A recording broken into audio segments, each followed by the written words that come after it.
My name is Josh. I have about a half-acre pond, and before I started using Lake Guard products, I had hired a lot of people to come out and work my property, work the pond, try to help clear up the algae.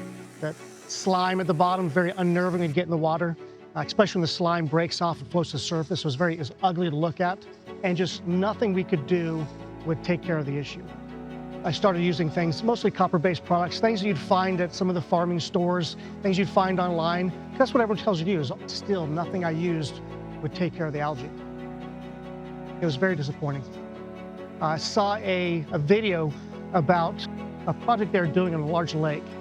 And while this is hardly a large lake, it's only half acre, I knew that if they could do that to a large lake, they've got to be able to solve my problems as well. And so I reached out to Blue Green Technologies. And it was fantastic because they were able to help me identify our chemistry of our property and our pond and identify which product was best for us. One of the things I love about working with the Lake Guard products is how easy it is to apply to the pond.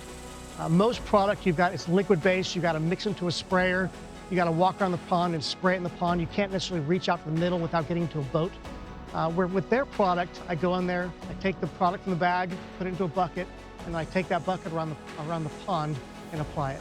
You apply the product as a dry-based product across the pond, and then it naturally moves across the water. It's so much faster, so much easier to apply, and I'd highly recommend just for that standpoint alone. Environmentally friendly, it breaks down into oxygen in water, so there's really nothing left over. It doesn't hurt the animals in the pond, like the turtles and the fish, or the lilies in the water. It's been very rewarding to be able to use this product and see much clearer water.